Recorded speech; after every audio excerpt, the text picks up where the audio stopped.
বর্ষার আগেই রাজধানীতে মশার উপদ্রব, কার্যকর পদক্ষেপ নেই অভিযোগ নগরবাসীর। প্রস্তুতির তোড়জোড়েই আটকে কর্তৃপক্ষ। বরিশালে নির্বিচারে ধরা জাটকা চাপিলা বলে বিক্রি, থামছে না অবৈধ জালের ব্যবহার, সহায়তা না পাওয়ার অভিযোগ জেলেদের।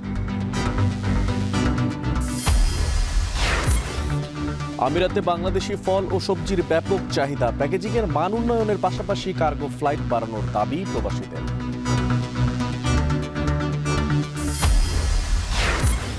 এবং জম্মু কাশ্মীর সীমান্তের নিয়ন্ত্রণ রেখায় গোলাগুলি, ভারত পাকিস্তান উত্তেজনা চরমে, জাতিসংঘ মহাসচিবের উদ্বেগ, ধৈর্য ধরার আহ্বান।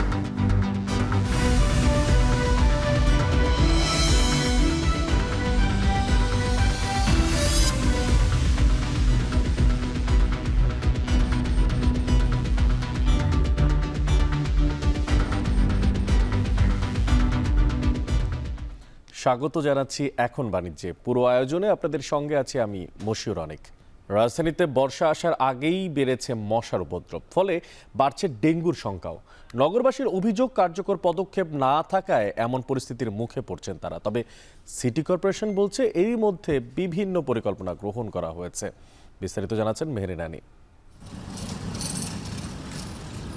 রাজধানীর খিলক্ষেত এলাকায় পাইলিংয়ের কাজ করেন মোশাররফ। মশার কামড়ে চুলকানিতে ঘা হয়ে যাওয়া হাত দেখালেন, বললেন ডাবল মশারি টানিয়েও রেহাই পাচ্ছেন না।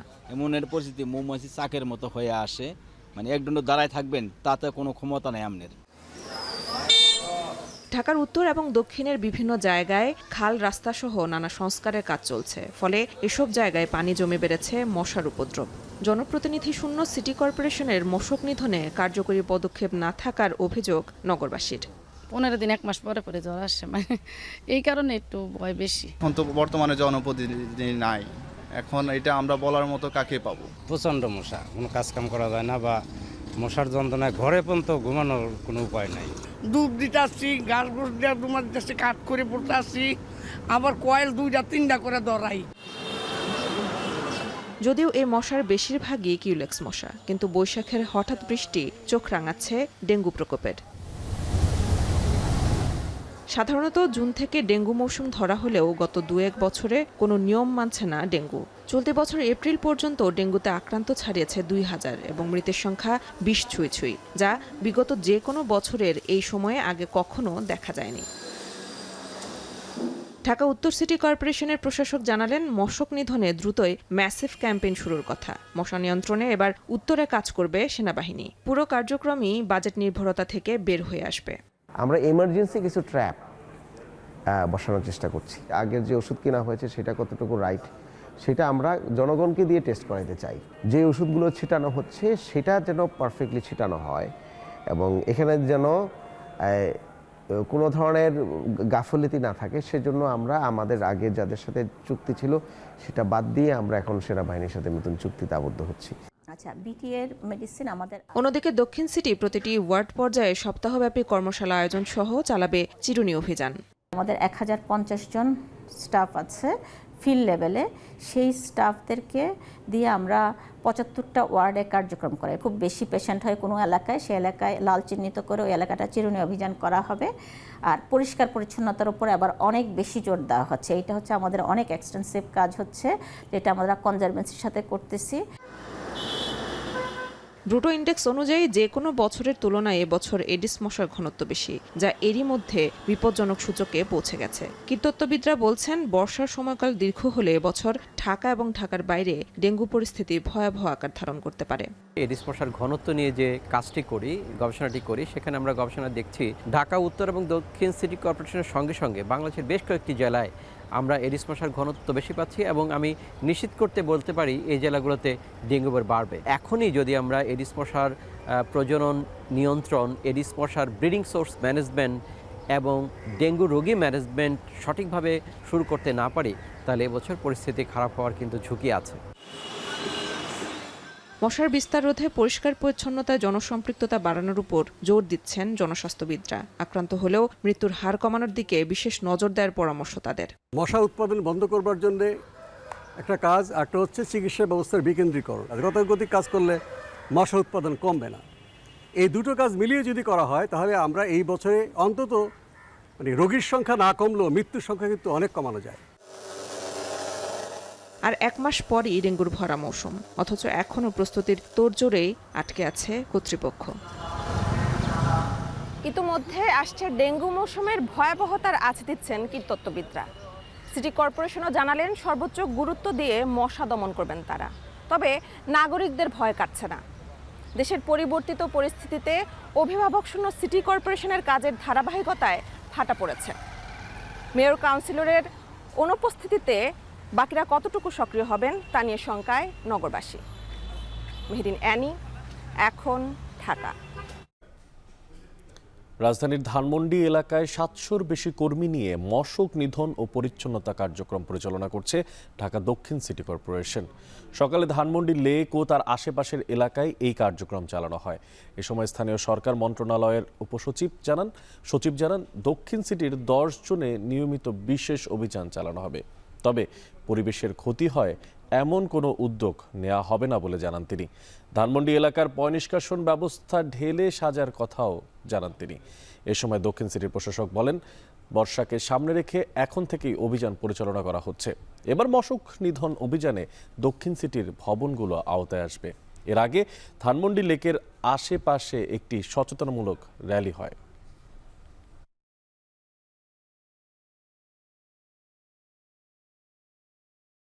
নগরের বিভিন্ন জায়গায় বিভিন্ন ফুটপাতে যেভাবে দোকানপাট হচ্ছে, যেটা নগরীর পরিবেশকে নষ্ট করে, আমরা সেটাকে অ্যাড্রেস করার জন্যই কিন্তু আজকে এখানে আমরা আশা করি যে শীঘ্রই আমরা একটা সমন্বিত পরিকল্পনা আপনাদের সামনে তুলে ধরতে পারবো। আমরা আমাদের কার্যক্রমে কোনো রকম শৈথিল্য প্রদর্শন করছি না। এর কারণ হিসেবে আপনারা দেখতে পাচ্ছেন, যেমন আজকে ধানমন্ডিতে আমরা বিশেষ অভিযান করছি।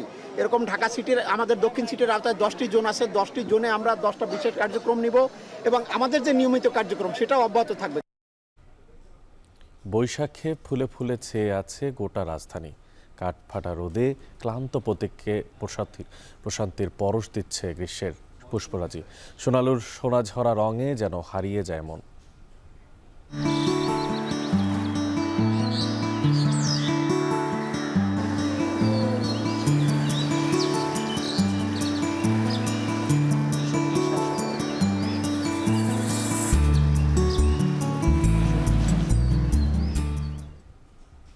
এ নিয়ে প্রতিবেদন রয়েছে কিছুক্ষণ পরেই। বরিশালের বিভিন্ন নদীতে নির্বিচারে ধরা হচ্ছে জাটকা। নগরীর অলিগলি আর গ্রামগঞ্জে দেদারসে বিক্রি হচ্ছে চাপিলা নামে। জাটকা শিকার বন্ধ আর কারেন্ট জালের উৎস ধ্বংসের চেষ্টা করছে মৎস্য বিভাগ ও আইন শৃঙ্খলা বাহিনী। মাহমুদ নবীর তোলা ছবিতে ফেরদাউস সোহাগের প্রতিবেদনে বিস্তারিত। দেশে ইলিশের উৎপাদন বাড়াতে 1 নভেম্বর থেকে 30 জুন পর্যন্ত 8 মাস জাটকা ধরা, পরিবহন, সংরক্ষণ, ক্রয় বিক্রয় নিষিদ্ধ করা হয়েছে। এছাড়াও জনসচেতনতা বৃদ্ধিতে গেল 7 থেকে 14 এপ্রিল পালন করা হয়েছে জাটকা সংরক্ষণ সপ্তাহ। কিন্তু সরকারের এসব উদ্যোগ কতটা কাজে আসছে? বাস্তবতা হচ্ছে বরিশালের প্রায় বাজারেই মিলছে 3 থেকে 4.5 ইঞ্চি সাইজের জাটকা। নদী থেকে এসব জাটকা মূলত আনা হয় নগরীর তালতলি, শায়েস্তাবাদ, সাহেবের হাট, লাহারহাট, চরকাউয়া ও পোর্ট রোড বাজারে। সেখান থেকে যা ছড়িয়ে পড়ছে নগরীর বিভিন্ন বাজারে, এমনকি পাঠানো হচ্ছে অন্যান্য জেলাতেও। বিক্রেতারা যা চাপিলা নামে বিক্রি করছেন, অনেক বিক্রেতা আবার বিভিন্ন ছোট মাছের সাথে মিশিয়ে চালিয়ে দিচ্ছেন এসব জাটকা। ওটা গুড়িয়ে খাইতে চাপলি বেচাম সালাম 1 কেজি জাটকা আনি নাই তো, এই বড় জাটকা পাইছি এই করে। আমি নতুন পাইকার তো, তাই এই জন্য মনে করেন আরতদার মাল দিয়েছে, আমি নিয়ে আসছি। তো সরকার যদি এটা নিয়ন্ত্রণই করতো তাহলে ইলিশ মাছ এগুলো বাজারে আসবে কেমনে? বাজারে তো একদিনও ধরিয়ে নিয়ে যায় নাই, তুই এই বেটা মাছ আনছিস কেন, লইয়ে যা। যারা ধরে এরা যদি না ধরে এরা ক্রয় করতে পারবে আর আমরাও কিনতে পারবো না। এইটার প্রতি সবার আগে প্রাধান্য দিতে হবে। যারা বেচে এদের তো দোষ না, যারা ধরে দোষ তো আগো। এত সরকার এত আইন নিয়ম কানুন করে, কেউই তো মানে না। জাতীয় অর্থনীতি এবং বৈষয়িক কূটনীতিতে ইলিশ গুরুত্বপূর্ণ ভূমিকা পালন করে। মৎস্য অধিদপ্তর ও আইন শৃঙ্খলা বাহিনী বলছে, কারেন্ট জাল, মশারি জাল সহ অবৈধ জালের উৎপাদন বন্ধে চেষ্টা চলছে। সরকারি নির্দেশনা বাস্তবায়নে কাজ করছে তারা। বাস্তবতা ডিমান্ড আছে, মানে কোনো না কোনোভাবে তারা সাপ্লাই চ্যানেল তৈরি হয়ে যায়। আমাদের কার্যক্রম চলমান আছে। কারেন্ট জাল ফ্যাক্টরি বা এরকম অবৈধ জাল ফ্যাক্টরিগুলা শেষ পর্যন্ত নির্মূল না হওয়া পর্যন্ত থেমে থাকবে না। আমার নিজস্ব কর্ম পরিকর্মা থাকে যে আমরা কোথায় কোথায় জাটকা নিধন হতে পারে এইসব জায়গায় আমরা টহল বৃদ্ধি করি। আবার মোবাইল কোর্টের মাধ্যমে মৎস্য অধিদপ্তরের সাথে একযুগে আমরা তখন ওই জায়গায় তাদের বিরুদ্ধে অভিযান পরিচালনা করি। দুটো একসাথে চলে, টহল কাজও চলে, আমার সরাসরি একটা ফৌজদারি কার্যক্রমে চলে। সম্প্রতি বরিশালে অনুষ্ঠিত হয় জাটকা সংরক্ষণ সপ্তাহ। এ সময় জাটকা নিধন বন্ধে বরিশাল অঞ্চলের কয়েক হাজার জেলে সহায়তার প্রতিশ্রুতি দিলেও তা বাস্তবায়ন হয়নি। ফেরদাউস সোহাগ, এখন বরিশাল। সমুদ্রে মাছ শিকারে 58 দিনের নিষেধাজ্ঞা চলছে। তবে নিষেধাজ্ঞা শুরুর সপ্তাহ পেরিয়ে গেলেও জেলেরা পাননি সরকারের নির্ধারিত প্রণোদনার চাল। এতে অনেক দিন ধরেই মানবেতর দিন কাটাচ্ছেন উপকূলের সমুদ্রগামী জেলেরা। এ নিয়ে বিস্তারিত জানাতে বরগুনার ঢলুয়া ইউনিয়নের জেলেপল্লী থেকে যুক্ত হচ্ছেন সহকর্মী জিয়াদ মাহমুদ। জিয়াদ, আপনার কাছে জানতে চাই, কবে নাগাদ এই যে জেলেদের প্রণোদনার যেই চাল যেটা সরকারিভাবে দেওয়ার কথা সেটা তারা পেতে পারেন, কি বলছেন প্রশাসন? অনেক 8-10টা সাধারণ মানুষের থেকে এখানকার যারা সমুদ্রগামী জেলে রয়েছেন তাদের জীবন কিন্তু একটু ভিন্ন ধরনের। কেননা যখন তারা সমুদ্রে থাকেন, তারা সমুদ্রের উথাল পাথাল ঢেউয়ের সাথে যেমন যুদ্ধ করেন, প্রাকৃতিক দুর্যোগের সাথে যেমন করেন, তেমনি উপকূলে যখন ফিরে আসেন তখন তারা ক্ষুধা, দারিদ্র, ব্যাংকের বা কিস্তির যে ঋণ, এছাড়া যে দাদনের দুষ্টচক্র, সেই দুষ্টচক্রের মার প্যাচের সাথে কিন্তু তাদের যুদ্ধ করতে হয় এবং তারা কিন্তু অনেকটা অসহায় হয়ে পড়েন। আপনাকে জানিয়ে রাখি যে সাগরে মাছের উৎপাদন প্রজনন বাড়াতে কিন্তু 15 এপ্রিল থেকে নিষেধাজ্ঞা দিয়েছে সরকার এবং প্রায় সপ্তাহখানেক পেরুলেও, মানে আপনি যেটি বললেন যে সপ্তাহখানেকের বেশি সময় হয়েছে, এখন পর্যন্ত যে সরকার নির্ধারিত প্রণোদনার চাল, সেই চাল জেলেরা পাননি। এবং আমরা জেলে পল্লীগুলো ঘুরে দেখেছি, সেখানে জেলেদের চোখে মুখে কিন্তু একটা দুর্দশার ছাপ লেগে আছে। তারা জানিয়েছেন যে তাদের যে এখন অবসর সময়ে কেউ জাল বুনছেন কিংবা কেউ ট্রলার মেরামত করছেন, সেই ট্রলার মেরামত বা জাল বোনার গতিও কিন্তু কিছুটা মন্থর হয়ে আসছে এবং তারা বলছেন যে এখন পর্যন্ত চাল না পাওয়ায় তাদের পারিবারিক কলহ পর্যন্ত তাদের বৃদ্ধি পেয়েছে। এদিকে আপনাকে জানিয়ে রাখি, বরগুনা জেলায় নিবন্ধিত অনিবন্ধিত মিলিয়ে লক্ষাধিক জেলে থাকলেও তাদের মধ্যে থেকে 27,250 জন জেলেকে প্রণোদনার আওতায় নিয়ে আসা হয়েছে এবং একই সাথে পিরোজপুরের প্রায় 5,500 জেলেকে প্রণোদনার আওতায় নিয়ে আসা হয়েছে। তাদের সরকার নির্ধারিত যে চাল, সেই চাল না দেওয়ায় কিন্তু যেটি বলেছিলাম যে তারা কিন্তু কিছুটা হতাশার মধ্যে ভুগছেন বলে আমাদের জানিয়েছেন। তো এখানকার যারা সমুদ্রগামী জেলে আছেন তারা কিন্তু যখন নিষেধাজ্ঞা দিয়েছে এবং সেই নিষেধাজ্ঞা পালন করতে সাথে সাথেই কিন্তু তারা ফিরেছেন। যদিও আগে তাতে নানা ধরনের দাবি দেওয়া ছিল, এই নিষেধাজ্ঞা সময়কালও কিন্তু একটু এগিয়ে আনা হয়েছে। মানে গত বছর 2015 সাল থেকে যে 65 দিনের নিষেধাজ্ঞা শুরু হয়, সেই নিষেধাজ্ঞা দেখা যায় যে এবছর কিছুটা কমিয়ে 58 দিনে করা হয়েছে। একই সাথে জেলেদের দাবির প্রেক্ষিতে ভারতের সাথে মিলিয়ে নিষেধাজ্ঞা দেওয়া হয়েছে। আর আগে যেখানে মে মাসে নিষেধাজ্ঞা সময় হতো, সেখানে এখন এপ্রিল থেকেই নিষেধাজ্ঞা সময় হয়েছে। এতে জেলেদের মনে কিছুটা খুশি থাকলেও তাদের যে আর্থিক একটা দুর্বলতা, সেই জায়গাটায় তারা কিন্তু পরিপূর্ণতা না পাওয়ায় তারা কিন্তু অখুশি বলে তারা আমাদের জানিয়েছেন এবং তারা দাবি করছেন যে দ্রুত সময়ের মধ্যে এই জেলে চাল বিতরণের দাবি তারা করছেন। যেদিকে জেলা মৎস্য বিভাগ জানিয়েছেন যে সরকার থেকে এখনো পর্যন্ত বরাদ্দ আসেনি, বরাদ্দ আসা মাত্রই জেলেদের, এখানকার যারা জেলে রয়েছেন তাদের প্রণোদনা চাল বিতরণ করা হবে। তো এই ছিল বরগুনার জেলেপল্লী থেকে আমার কাছে সবশেষ তথ্য। অনেক এই হয়তো কৃষ্ণচূড়ার লালে আপনার চোখ থাথিয়ে যাবে, আবার হয়তো কিছুক্ষণ কাঠগোলাপের সাদার মায়ায় আপনার মন হারিয়ে যাবে, আবার এমনও তো হতে পারে সোনালুর সোনাঝরা রঙে হারিয়ে যাবেন আপনি নিজেই। বৈশাখীর এই দিনে নগরীতে চলার পথে নিঃসন্দেহে আপনার এমন হতেই পারে পুষ্পবৃক্ষে ছেয়ে আছে আমাদের এই শহরের কোনো এক মায়াভরা পথে আপনি হারিয়ে যেতে চাইবেন। ছুটির দিনে গ্রীষ্মের সেই ফুলকে ফ্রেমবন্দি করতেও ছুটে আসছেন অনেকেই। নগরী ঘুরে আহাদ আহমেদের ক্যামেরায় ফুলের সৌন্দর্য তুলে ধরেছেন তানজিলা খান মিম। ফুল পছন্দ না এরকম কোনো মানুষ কিন্তু পাওয়া যায় না, ফুল সবারই পছন্দ। একজনের মন খারাপ, আপনি ফুল দেন, তার মন ভালো হবেই। ফুলের কিছু বলার আমার ভাষা নেই। আমি ফুলকে মানে অতিরঞ্জিত করতে পারবো না। ফুল সিম্পলি সে ফুল।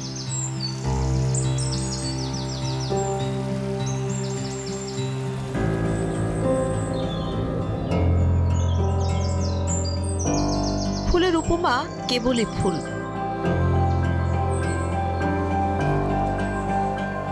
তবু না চাইতেও হাজার অবহেলায় যে নিভৃতে ভালোবেসে যায় তার তুলনা তো দেয়াই যায় সদ্য ফোটা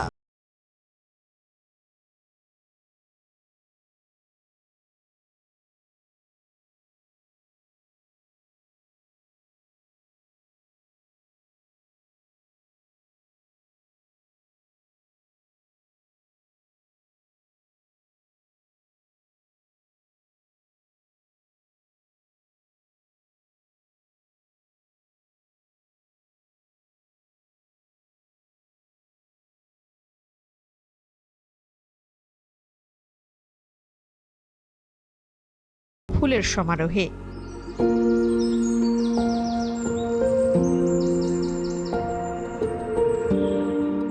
চারপাশের সব রুক্ষতা যেন হারিয়ে যায় এই হরেক রঙের ঝাঁপির মাঝে।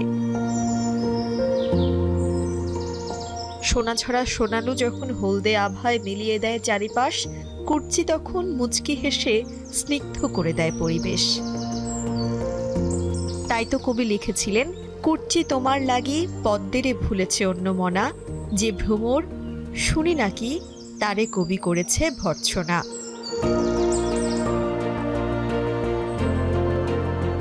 কৃষ্ণচূড়ার রক্তিম আভায় যেন ছেয়ে গেছে আকাশ, জারুলের বেগুনিতেও যেন তখন ঠিক সেই আভাস। কবি জীবনানন্দ বলেছিলেন, ভিজে হয়ে আসে মেঘে এ দুপুর চিল, একা নদীটির পাশে জারুল গাছের ডালে বসে বসে চেয়ে থাকে ওপারের দিকে। মধুমঞ্জুরিলতা, বাগান বিলাস, মাধবী, রাধাচূড়া, কনকচূড়া, কাঠগোলাপ, কদম, করবী কি নেই আমার শহরে? ইটকাঠের ফাঁকে ফাঁকে দাঁড়িয়ে আছে সকলে মিলে। ঢাকা বিশ্ববিদ্যালয়, সংসদ ভবন, চন্দ্রিমা উদ্যান, রমনা পার্ক, ক্রিসেন্ট লেক, বলধা গার্ডেন, হাতিরঝিল এলাকায় এই পুষ্পবৃক্ষরা দাঁড়িয়ে আছে অক্সিজেনের অভাবে মৃতপ্রায় এই নগরীর ফুসফুস হয়েই। প্রখর রোদ কি কালবৈশাখী ঝড়, তারা এই ঋতুর অতিথি। অতিথির সঙ্গে পথিকের মেলবন্ধন শুধুই মুহূর্তকে ফ্রেমবন্দি করে রাখবার নয়, যেন পুরোটা মুহূর্তই নিজের করে উপভোগ করবার। ক্লান্ত ব্যস্ত এই জীবনে একটু কি সময় হয় বৃক্ষতলে বসবার? অথবা যদি জিজ্ঞেস করি, পাল্লা দিয়ে ছুটে চলার এই নগরীতে একটু কি সময় হয় আপনার রাস্তার দুধারে ফুটে ওঠা এই ফুলেদের দিকে যত্ন নিয়ে তাকাবার? হয়তো হয়, আপনার আমার সকলের সময় হয়, তবে বেশিরভাগ সময় হয় যখন ঘন্টার পর ঘন্টা এই শহরে আমরা আটকে থাকি ট্রাফিক জ্যামে। কিন্তু আপনার অথবা আমার কারো সময়েরই তোয়াক্কা করে না এই ফুলেরা, তারা ফুটে তার প্রাকৃতিক নিয়মে। তরুণীর গানের পাশে, খোপার ভাঁজে অথবা প্রেমিকের হাতে শোভা হয়েই থাকুক জাগতিক ফুলেরা। তানজিলা খান মিম, এখন, ঢাকা।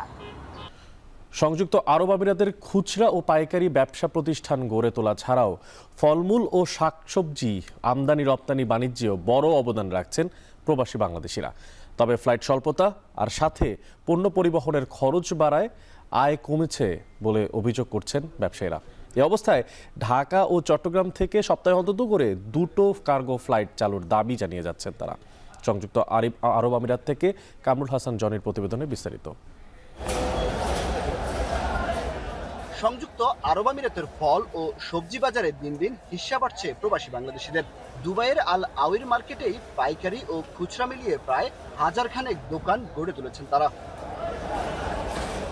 খুচরা ও পাইকারি ছাড়াও সংযুক্ত আরব আমিরাতের সঙ্গে বাংলাদেশের আমদানি রপ্তানি বাণিজ্য প্রসারে ভূমিকা রাখছেন অনেক প্রবাসী।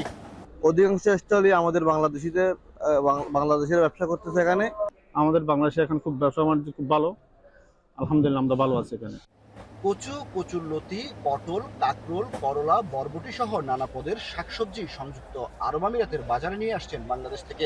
এমনকি আম, কাঁঠাল, লিচু, বেল, আনারসের মতো মৌসুমী ফলমূলও বাংলাদেশ থেকে আমদানি করছেন অনেকে, যাদের বার্ষিক টার্ন ওভার প্রায় 25 থেকে 30 লাখ ডলার।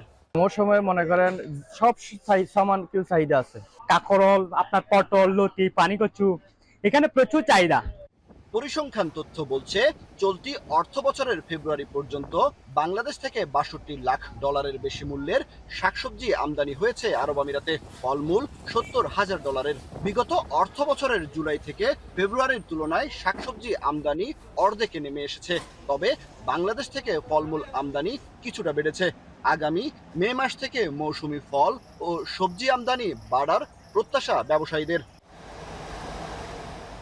ব্যবসায়ীরা বলছেন কেবল দুবাইতেই তাজা সবজি ও ফলমূলের দিনে চাহিদা আছে 10 টনের। চাহিদার তুলনায় সপ্তাহে তারা পাচ্ছেন 3 থেকে 4 টন। বাজারের চাহিদা মেটাতে কলকাতা থেকেও ফল ও সবজি আমদানি করছেন কেউ কেউ। এর জন্য বাংলাদেশ থেকে পর্যাপ্ত কার্গো ফ্লাইট সুবিধা না পাওয়াকে দায়ী করছেন তারা। অনেক বছর থেকে ইম্পোর্ট করে থাকি fruits and vegetable, seasonable fruits আর ভেজিটেবল।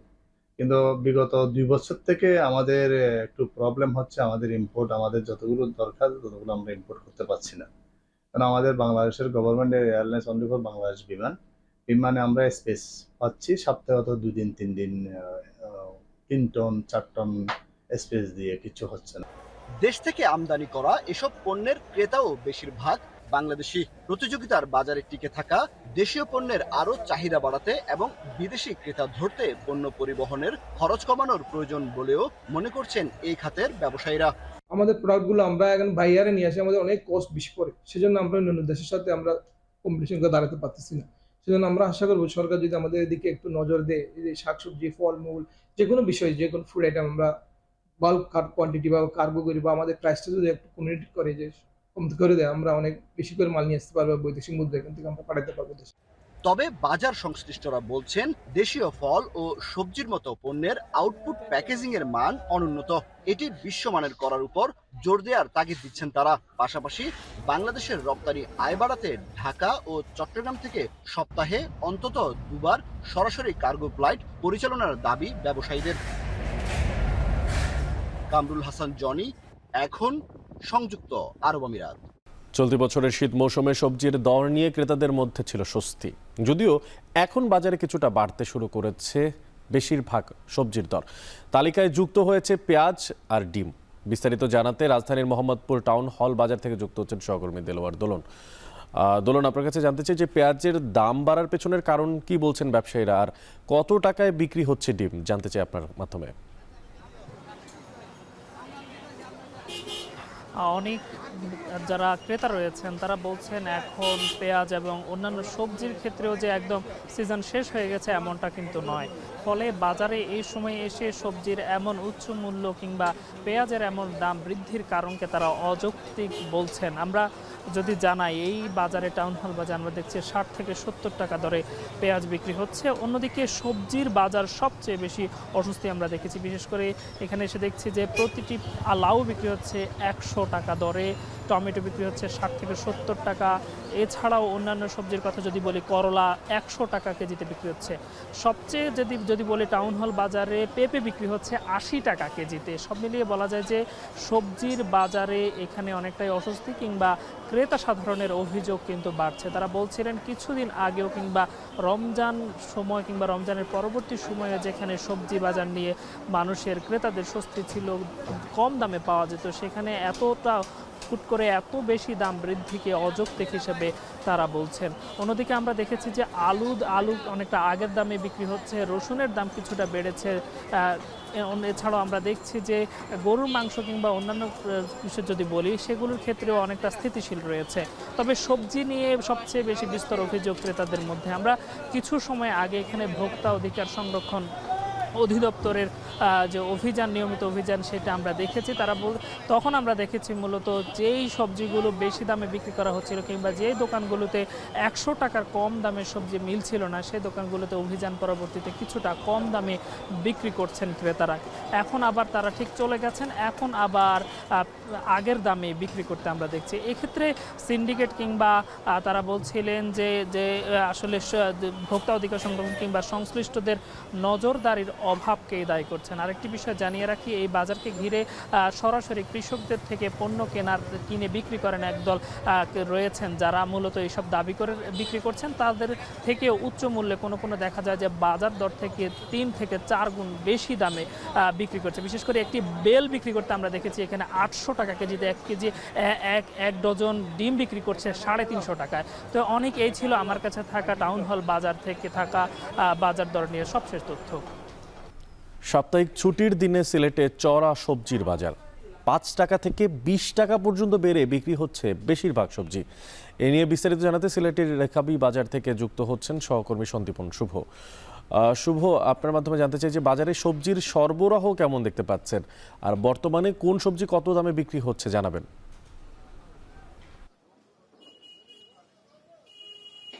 অনেক আমি রয়েছে এই মুহূর্তে সিলেট নগরী ডিকাবি বাজারে, এবং আজকে সকাল থেকে আমরা বেশ কয়েকটি খুচরা এবং পাইকারি বাজার ঘুরেছি, এবং প্রত্যেকটি বাজারে একই চিত্র, দাম কিন্তু হু করে বেড়েই চলছে। গত সপ্তাহে আমরা যেমনটি জানিয়েছিলাম কিছুটা দাম বাড়তি ছিল, আজকে কিন্তু আরও বেশি বেড়ে গেছে। আপনি যেমনটি জানতে চেয়েছিলেন যে সরবরাহের ব্যাপারটি, সেই ব্যাপারে আসার আগে আমি প্রথমেই জানিয়ে রাখতে চাই আজকের বাজার দর নিয়ে। আজকের বাজার দর যেমন করলা গত সপ্তাহে আমরা যেমনটি দেখেছিলাম 60 টাকা বা 65 টাকা কেজি দরে বিক্রি হচ্ছে, আজকে কিন্তু সেটি 80 টাকা এবং কোনো জায়গায় 85 টাকা পর্যন্ত কেজি দরে বিক্রি হচ্ছে। এছাড়াও ঝিঙে বিক্রি হচ্ছে 80 টাকা কেজি দরে, যেটি গত সপ্তাহে আমরা দেখেছি 60 থেকে 65 টাকা কেজি দরে বিক্রি হয়েছে। একইভাবে আমরা যদি বেগুনের কথা বলি, সেই বেগুনের দামও কিন্তু বেড়ে কিন্তু আজকে সে 75 থেকে 80 টাকায় বিক্রি হচ্ছে। গত সপ্তাহে সেটি ছিল 60 থেকে 65 টাকা, অর্থাৎ প্রত্যেকটি সবজির দামও কিন্তু বেড়ে গেছে। আরও কয়েকটি সবজির দাম যদি আমি আপনাকে জানিয়ে রাখতে চাই, সেক্ষেত্রে মূলার কথা যদি বলতে হয়, সেই মূলার দামও কিন্তু আজকে 70 টাকা কেজি দরে বিক্রি হচ্ছে। এছাড়াও যদি করলা কাঁকরুলের কথা বলতে চাই, কাঁকরুলের দাম তো অনেক বেশি দরে বিক্রি হচ্ছে, 100 টাকার উপরে কিন্তু এখানে বিক্রি হচ্ছে। টমেটো আমরা গত সপ্তাহে দেখেছিলাম 40 থেকে 50 টাকা কেজি দরে বিক্রি হচ্ছে, সেটি কিন্তু আজকে 60 থেকে 65 টাকা কেজি দরে বিক্রি হচ্ছে।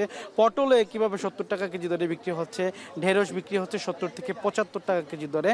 অর্থাৎ প্রতিটি সবজির দামই কিন্তু 15 থেকে 20 টাকা পর্যন্ত বেড়েছে, এবং সর্বনিম্ন যদি বলি সেটি 5 টাকা বেড়েছে, অর্থাৎ 5 থেকে 20 টাকা পর্যন্ত কিন্তু কেজি প্রতি বেড়ে গেছে। এবং এর কারণ হিসেবে আমরা বিক্রেতাদের সাথে আলাপ করেছিলাম, তারা বলছেন যে বর্ষা মৌসুম শুরু হওয়ার আগেই বৃষ্টিপাত অনেক বেশি বেড়ে গেছে, এবং বৃষ্টিপাত বেড়ে যাওয়ার কারণে কিন্তু সবজির যে আমদানি, সেই আমদানি কিন্তু অনেকটাই কমে গেছে, এবং এই সরবরাহ কমার কারণেই কিন্তু দাম কিন্তু বেড়ে গেছে। ক্রেতারাও কিন্তু এ বিষয়ে অসন্তুষ্ট। ক্রেতারা বলছেন যে বাজার মনিটরিংয়ের বিকল্প নেই।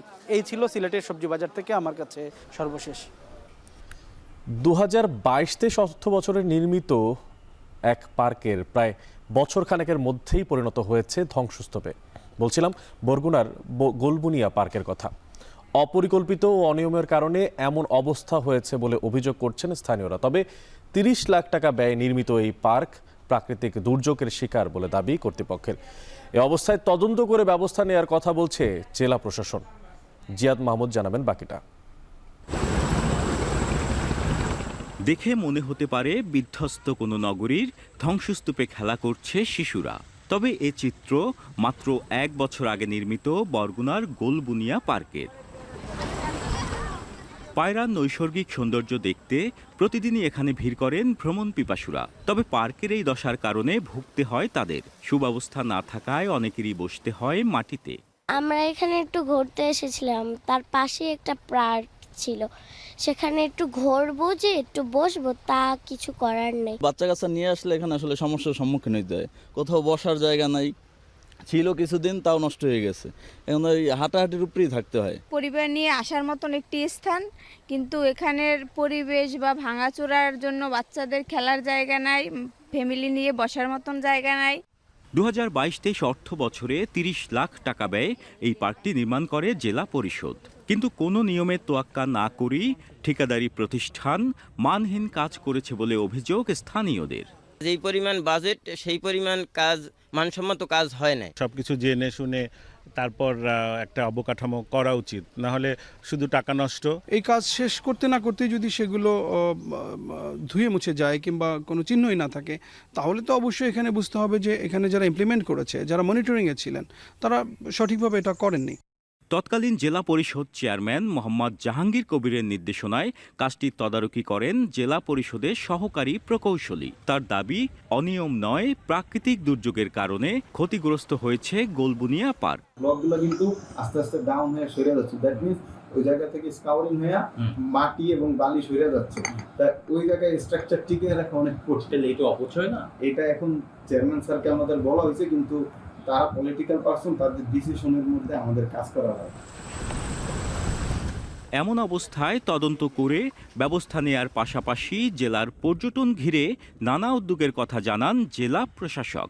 এখানে কী ধরনের অনিয়ম ঘটেছে দেখে সেটা ফাইন্ড আউট করার চেষ্টা করব, আর এটা কিভাবে আরও টেকসইভাবে, মানে জনগণ যাতে সহজে সেখানে যেতে পারে এবং সেখানে পর্যটনের যে বিষয়গুলো জনগণ যেগুলো উপভোগ করার জন্য সাধারণ মানুষ যায় সে যে উপভোগ করতে পারে, সেই জন্য সংশ্লিষ্ট যারা আছে তাদেরকে আমি পত্র দিয়ে অবহিত করব এবং চেষ্টা করবো এখানে ভালো কিছু করার। ঠিকাদারি প্রতিষ্ঠানে যদি কোনো গাফিলতি থাকে তাদের বিরুদ্ধে আইনানুগভাবে বা বিধিমতামক যে ধরনের ব্যবস্থা নেওয়ার কথা সেই ধরনের ব্যবস্থা অবশ্যই আমরা নিই। জীবনানন্দের রূপসী বাংলা খ্যাত সমুদ্র সৈকত সৌন্দর্যের জেলা বরগুনায় 20টির বেশি দৃষ্টিনন্দন পর্যটন স্পট রয়েছে। এসব পর্যটন স্পটে যাতায়াত ব্যবস্থা সহজতর করার পাশাপাশি অবকাঠামোগত উন্নয়ন হলে ঘুরে দাঁড়াবে জেলার পর্যটন অর্থনীতি। জিয়াদ মাহমুদ, এখন বরগুনা। মাশরুম চাষ করে সাড়া ফেলেছেন ধামরাইয়ের এক কৃষি উদ্যোক্তা জহিরুল ইসলাম। অল্প পুঁজি আর সাথে কম পরিশ্রমে কাঙ্ক্ষিত ফলন পাওয়ায় এই ফলন চাষে ঝুঁকছেন বিভিন্ন গ্রামের চাষিরাও। এতে বদলে যাচ্ছে আর্থসামাজিক অবস্থা। বিভিন্ন প্রকল্পের মাধ্যমে উদ্যোক্তাদের সহায়তা দেওয়ার কথা বলছে কৃষি বিভাগ। বাকিটা জানাচ্ছেন হুমায়ুন কবির। ধামরাইয়ের মাশরুম চাষি জহিরুল ইসলাম 8 বছর আগে প্রশিক্ষণ নিয়ে 200 টাকা পুঁজিতে 10 থেকে 12টি স্পন নিয়ে শুরু করেন মাশরুম চাষ। সময়ের সাথে এখন তার ফার্মে রয়েছে 20,000-এরও বেশি স্পন। এখন তিনি সফল উদ্যোক্তা। জহিরুল জানান, বর্তমানে 10% জায়গায় গড়ে তুলেছেন মাশরুমের ফার্ম। সেখানে 300টি বেড থেকে প্রতিদিন উৎপাদন হচ্ছে 20 থেকে 25 কেজি মাশরুম, যা প্রতি কেজি বিক্রি হয় 250 থেকে 400 টাকায়। সব খরচ শেষে মাসে তার আয় হয় 75 থেকে 80,000 টাকা। বর্তমানে প্রায় 7-8 লাখ টাকার আছে মাশরুম প্যাকেট আছে, উপকরণ আছে। আমার প্রতি মাসে শীতকালে, বিশেষ করে শীতকালে প্রায় 80-90 হাজার টাকা ইনকাম থাকে। জহিরুলের সফলতা দেখে এই ফসল চাষে ঝুঁকেছেন বিভিন্ন গ্রামের অন্তত 30 জন উদ্যোক্তা। এতে বদলাচ্ছে এলাকার আর্থসামাজিক অবস্থা, অন্যদিকে কাজের সুযোগ মিলছে অনেকের। এই জায়গাতে প্রশিক্ষণ নিয়ে এখন বাসায় আমি চাষ করতেছি। আমার মান্থলি 15 থেকে 20 হাজার টাকা ইনকাম আছে। আমি নিজেও এটা করে দেখতে পারি, যেহেতু খুব সহজ কাজ, ইজি কাজ, আর এখান থেকে লাভ স্বাবলম্বীও হওয়া যায়। এখান থেকে ট্রেনিং করে আমি মাশরুম চাষ আরম্ভ করছি, তাতে আমার 20-25 হাজার টাকা ইনকাম আছে। কৃষি বিভাগ জানায়, বাজারে মাশরুমের বেশ চাহিদা রয়েছে। বিভিন্ন প্রকল্পের মাধ্যমে উদ্যোক্তাদের পরামর্শ ও সহায়তা দেওয়া হচ্ছে বলে জানান কৃষি কর্মকর্তা। মাশরুম চাষ সম্প্রসারণ এবং পুষ্টি উন্নয়ন ও দারিদ্র্য হ্রাসকরণের প্রকল্প রয়েছে। এই মাশরুম উদ্যোক্তাদেরকে এই প্রকল্পের মাধ্যমে প্রশিক্ষণ দিয়ে থাকে এবং অর্থনৈতিকভাবে তাদেরকে সাপোর্ট দিয়ে থাকে। আধুনিক উচ্চমূল্যের যে ফসলগুলো রয়েছে সেই ফসলের দিকে তরুণদেরকে আমরা উৎসাহ দিচ্ছি। সরকারি সহযোগিতা পেলে এই খাতের মাধ্যমে বেকার সমস্যা থেকে বেরিয়ে আসা সম্ভব বলে মনে করেন সংশ্লিষ্টরা। হুমায়ুন কবির, এখন ধামরাই। এবার আন্তর্জাতিক প্রসঙ্গ। ভারত পাকিস্তান সীমান্তে ফের উত্তেজনা। জম্মু কাশ্মীর সীমান্তের নিয়ন্ত্রণ রেখা এলাকায় গোলাগুলি করেছে দুই দেশের সেনারা। বৃহস্পতিবার রাত থেকে বিভিন্ন পয়েন্টে বন্দুকযুদ্ধে জড়ায় তারা। পেহেলগামে সন্ত্রাসী হামলার জেরে ভারত সরকারের প্রতি সমর্থন জানিয়েছে দেশটির সব বিরোধী দল এবং যুক্তরাষ্ট্র। যুদ্ধের শঙ্কা বাড়তে থাকায় সর্বোচ্চ সহনশীল হতে দেশ দুটির প্রতি আহ্বান জানিয়েছে জাতিসংঘ মহাসচিব। বিস্তারিত জানাচ্ছেন নুসরাত কামাল। ভারত নিয়ন্ত্রিত জম্মু কাশ্মীরের পেহেলগামে সন্ত্রাসী হামলার দুদিনের মাথায় ফের উত্তেজনা সীমান্তে। প্রতিবেশী পাকিস্তানের দিক থেকে আগে গুলি করার পর পাল্টা জবাব দেওয়ার দাবি ভারতীয় সেনাবাহিনীর। জাতীয় নিরাপত্তা ইস্যুতে বৃহস্পতিবার ভারতের স্বরাষ্ট্রমন্ত্রী অমিত শাহর আহ্বানে রাজধানীতে উচ্চ পর্যায়ের বৈঠকে অংশ নেন দেশের শীর্ষ রাজনৈতিক ব্যক্তিত্বরা।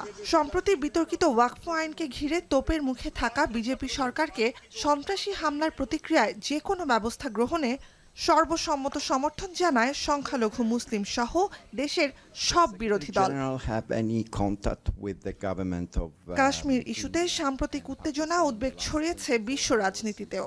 নতুন করে যুদ্ধের শঙ্কায় পরিস্থিতির অবনতি এড়াতে সর্বোচ্চ সহনশীলতা চর্চার আহ্বান জানিয়েছেন জাতিসংঘ মহাসচিব আন্তোনিও গুতেরেস। সন্ত্রাসবাদ মোকাবিলার প্রশ্নে ভারতের প্রতি সমর্থন জানিয়েছে যুক্তরাষ্ট্র। As President Trump and Secretary Rubio have made clear, the United States stands with India, strongly condemns all acts of terrorism. We were very clear in our condemnation of the terror attack that occurred in Jammu and Kashmir. মঙ্গলবারের হামলায় জড়িত থাকার অভিযোগে দুজনের বাড়ি গুঁড়িয়ে দিয়েছে জম্মু কাশ্মীর প্রশাসন। বান্দিপোরা এলাকায় নিরাপত্তা বাহিনীর সাথে বন্দুকযুদ্ধ চলছে বিচ্ছিন্নতাবাদীদের। নুজহাত কামাল, এখন বিশ্ব। দেশের সম্ভাবনাময় পর্যটন খাতকে আন্তর্জাতিক অঙ্গনে তুলে ধরতে রাজধানীর হাতিরঝিলে হয়ে গেল ম্যারাথন প্রতিযোগিতা। বিউটিফুল বাংলাদেশ রান শিরোনামের এই প্রতিযোগিতায় অংশ নেয় 700-র বেশি মানুষ। ম্যারাথনের আয়োজন করে aviation and tourism journalist forum of Bangladesh বা ATJFB। বিস্তারিত প্রতিবেদনে। ভোরের আলো ফোটার আগেই মিলন মেলার রাজধানীর হাতিরঝিলে চলে বিউটিফুল বাংলাদেশ রান ম্যারাথন প্রতিযোগিতার প্রস্তুতি। Aviation and tourism journalist forum of Bangladesh ATJFB'র আয়োজনে এই ম্যারাথনে অংশ নেয় 700-র বেশি প্রতিযোগী। ছিলেন বেসামরিক বিমান চলাচল কর্তৃপক্ষের চেয়ারম্যান, বাংলাদেশ ট্যুরিজম বোর্ডের প্রধান নির্বাহী কর্মকর্তা, ঢাকায় নিযুক্ত 10টি দেশের রাষ্ট্রদূত, কূটনৈতিক সহ বিভিন্ন শ্রেণী পেশার মানুষ। হাতিরঝিলের পুলিশ প্লাজা, রামপুরা, মধুবাগ, তেজগাঁও অংশ হয়ে 7 কিলোমিটার এলাকা ঘুরে ম্যারাথন। এ সময় অংশগ্রহণকারীদের নিরাপত্তা ও স্যালাইন পানি দেওয়া হয়। নারী পুরুষ সহ পরিবারের ছোট সদস্যরাও অংশ নেন 2 কিলোমিটারের দৌড়ে। যেহেতু এটা প্রথমবার আমি পার্টিসিপেট করলাম, খুবই ভালো লেগেছে। একটা নতুন ধরনের একটা অভিজ্ঞতা ছিল। আমি আর বাবা মা, আমার বোন সবাই অংশগ্রহণ করেছি। আর আমি আমার বাবা দিয়েছি 7 কিলোমিটার, আমার মা দিয়েছে 1.5 কিলোমিটার, মা আর বোন। সাপ্তাহিক ছুটির দিনে এমন আয়োজনে ধারাবাহিকতা থাকবে বলে আশা করেন অংশগ্রহণকারীরা। শরীর এবং মনকে যদি সুস্থ রাখতে হয় তাহলে সকালে অবশ্যই মানুষকে এক্সারসাইজ এবং যে দৌড় এটা করতে হবে। বাংলাদেশে কিন্তু স্বাস্থ্য সচেতন খুব, ওবিসিটি অনেক বেড়ে যাচ্ছে। তো এই ধরনের আয়োজন ওদেরকে সচেতন করবে যারা স্বাস্থ্য সচেতন নয়, এবং বাংলাদেশে দিন দিন এই হার বৃদ্ধি পাচ্ছে যারা স্বাস্থ্য সচেতন হচ্ছে। বাংলাদেশের সম্ভাবনাময় পর্যটন খাতকে আন্তর্জাতিক অঙ্গনে তুলে ধরতেই এমন উদ্যোগের কথা জানান আয়োজকরা। ইয়াং জেনারেশন তারা আজকাল আপনার দেখবেন যে তারা আপনার এক্সারসাইজ, ফিজিক্যাল এক্সারসাইজ দিকে নাই, তারা ম্যাক্সিমামই আপনার ইউটিউব নিয়ে বসে আছে, অনলাইনে বসে থাকে, তারা রাস্তায় নামে না। অনেক মানুষ উৎসাহ নিয়ে দৌড়েছে। আমার এটা খুব চমৎকার একটা উদ্যোগ। এভিয়েশন সেক্টর ATJFB প্রথমে এটা আয়োজন করেছে এবং সিভিল এভিয়েশনের তরফ থেকে আমরা পার্টিসিপেট করে অত্যন্ত আনন্দিত। আমাদের রানের মাধ্যমে আমরা এই বিউটিফুল বাংলাদেশ এবং বাংলাদেশের পর্যটনকে আমাদের সবার ডোমেস্টিক এবং ইন্টারন্যাশনাল এরিনাতে যাতে আমরা প্রমোট করতে পারি। এটা 7 পয়েন্ট। ম্যারাথনের বিজয়ীদের পাশাপাশি অংশগ্রহণকারী সবার জন্য র্যাফেল ড্র অনুষ্ঠিত হয়। আগামী ডিসেম্বরের শীতকালীন ম্যারাথন প্রতিযোগিতা আয়োজনের ঘোষণাও দেয় ATJFB। সুমাইরাত্রি, এখন ঢাকা। ইংলিশ ফুটবল লিগ চ্যাম্পিয়নশিপে স্টোক সিটির বিপক্ষে মাঠে নামছে হামজা চৌধুরীর শেফিল্ড ইউনাইটেড। যদিও শেষ 5 ম্যাচের 4টিতেই হার ব্লেডসদের, তবে এই ম্যাচে ঘুরে দাঁড়াতে চায় শেফিল্ড। দুই দলের এই ম্যাচ শুরু হবে রাত 1টায়। শেষ ম্যাচে বার্নলির কাছে 2-1 গোলে হেরে প্রিমিয়ার লিগে সরাসরি খেলার সুযোগ হাতছাড়া করে হামজার দল। তবে এখনই শেষ হয়ে যাচ্ছে না প্রিমিয়ার লিগের স্বপ্ন। বর্তমানে 44 ম্যাচে 86 পয়েন্ট নিয়ে টেবিলের 3য় স্থানে আছে শেফিল্ড ইউনাইটেড। লিগে এখনও বাকি 2 ম্যাচ। লিগ রাউন্ডে টেবিলের 3 থেকে 6 নম্বর দলগুলোর মধ্যে প্লে অফের মাধ্যমে যে কোনো একটি দল সুযোগ পাবে EPL এর আসরে। তাই শুক্রবারের ম্যাচে নিজেদের সেরাটাই দিতে চাইবেন বাংলাদেশের ফুটবল সম্রাট হামজা চৌধুরী।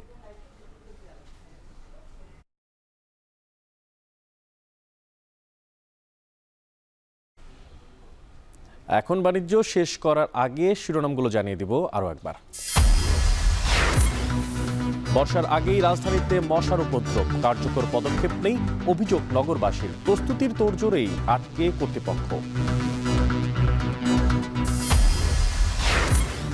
বরিশালে নির্বিচারে ধরা জাটকা চাপিলা বলে বিক্রি, থামছে না অবৈধ জালের ব্যবহার, সহায়তা না পাওয়ার অভিযোগ জেলেদের।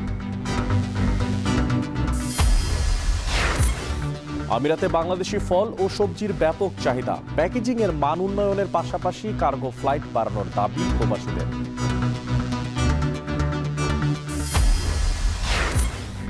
জম্মু কাশ্মীর সীমান্তের নিয়ন্ত্রণ রেখায় গোলাগুলি, ভারত পাকিস্তান উত্তেজনা চরমে, জাতিসংঘ মহাসচিবের উদ্বেগ, ধৈর্য ধরার আহ্বান। শেষ করছি এখন বাণিজ্য। এখন টেলিভিশন ওয়েবসাইটে দেখতে ভিজিট করুন www.ekhon.tv। এছাড়া এখন টেলিভিশন ফেসবুকে দেখতে ভিজিট করুন facebook.com/tv.ekhon এবং ইউটিউবে এখন টেলিভিশন দেখতে হলে ভিজিট করুন youtube.com/c/ekhon tv।